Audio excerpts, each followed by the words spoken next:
They see everyone, but no one really sees them. How can people so good at understanding others be the ones who feel the most alone? This is the hidden truth about emotional intelligence. It's not just a gift, it's a secret burden. And today, you'll see why. Think about this. The more someone understands you, the less you think about understanding them. Emotionally intelligent people read your moods, catch your unspoken words, calm your storms. But because they hold you up, you forget they can fall too. All through history, the wisest people, the ones who felt deepest, stood alone. Socrates, misunderstood.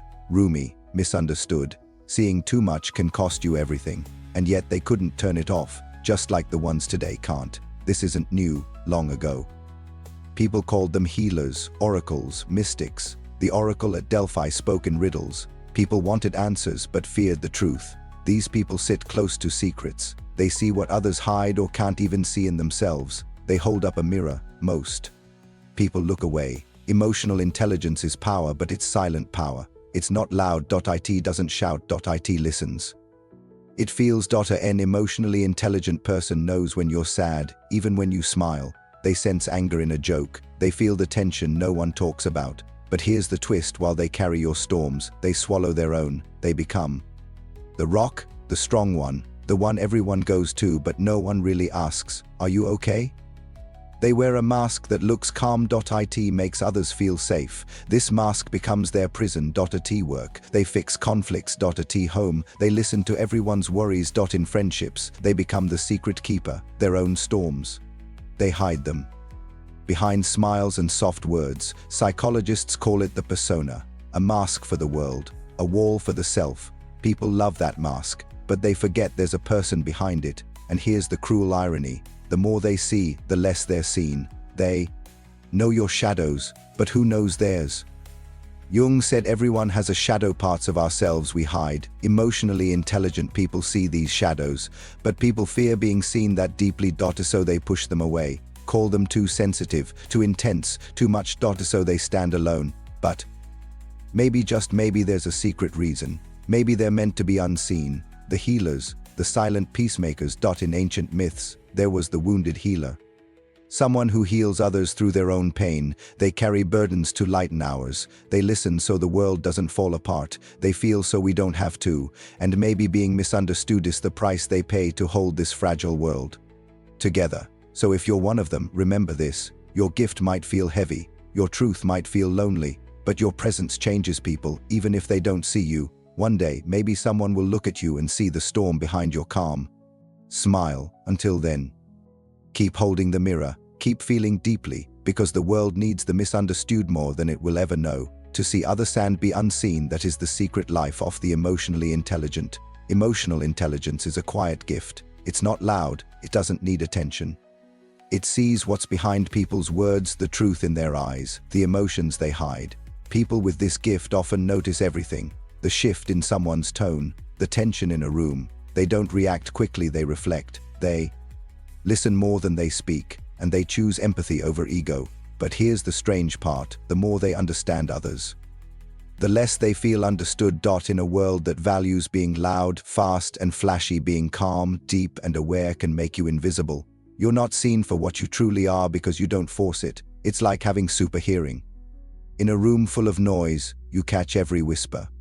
But no one even knows you're listening. We live in a world that rewards the loudest voice, the bold, the confident, the extroverted. History shaped it this way. Schools train us to speak up, not to listen deeply. Companies hire based on how well you talk, not how well you understand. Think about social media. It's all about showing, not feeling. Performing, not connecting. So when someone shows up who feels deeply, listens fully, and chooses silence over shouting, people don't know what to do with them. They're not flashy. They're not trying to win. They're just real. And in a world chasing surface-level success, depth looks strange. Emotionally intelligent people speak a different language, a silent one. They don't just hear words, they feel the energy behind them. They notice the pause before a yes, the sadness hiding in a smile. But most people, they only listen to what's said out loud. So when someone responds to what's felt, not what's spoken, it confuses people. You're overthinking. You're too sensitive. Why are you so quiet? No, they're not being too much, they're tuning into something deeper, a language that most have forgotten. It's like speaking poetry to someone who only understands math. They don't get it because they don't feel it. Here's a hard truth. When you really see people, you also see their pain, their dishonesty, their patterns. You notice when someone is lying to themselves. You sense when someone's heart isn't in it. You see what others are trying hard to hide. That's heavy, because when you see so clearly, you can't pretend, but the world often wants you to. And when you speak up, you're too intense. When you stay silent, you're distant. So emotionally intelligent people learn to carry what they see quietly.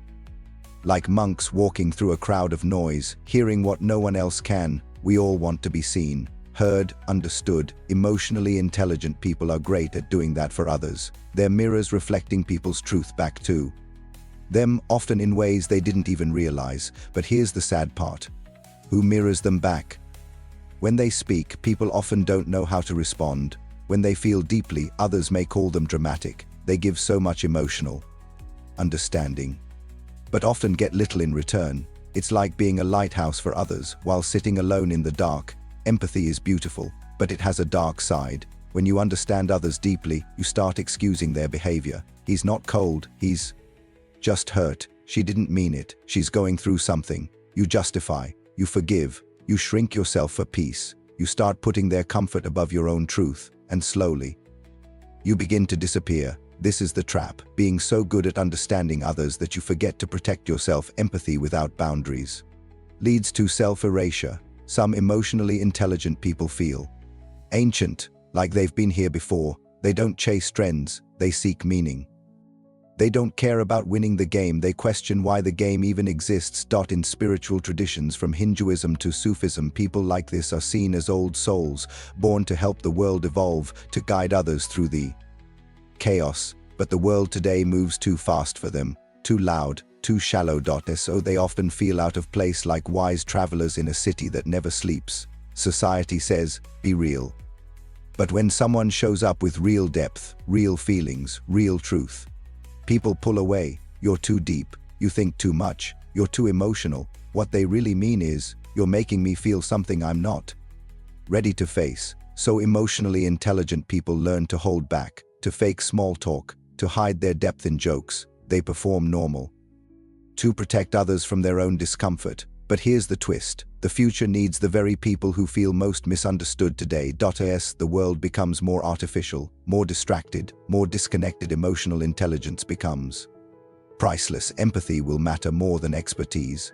Understanding will matter more than argument. Connection will matter more than performance. The world is slowly waking up, and when it does, the deep feelers, the quiet seers, the misunderstood ones will be the ones who lead. So maybe the reason emotionally intelligent people are misunderstood isn't because they're broken, isn't because they're too much. Maybe the world just hasn't caught up to them yet. Maybe they're mirrors showing us what we could become if we dared to feel a little more, if we listened a little deeper, if we stopped speaking so loudly and just understood. Emotional intelligence brings clarity, but clarity is not always comforting.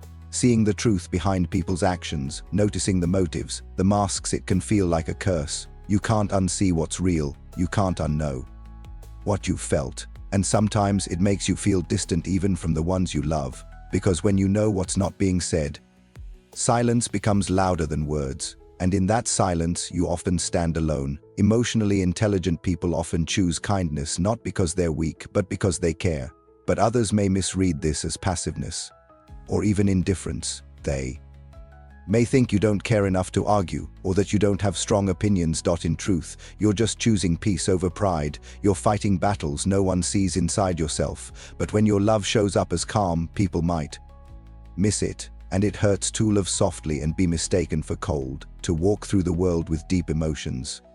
You need armor, but it's not the kind that blocks others, it's the kind that keeps you from crumbling. Emotionally intelligent people build inner strength, patience, self-control, compassion like quiet warriors. They don't lash out.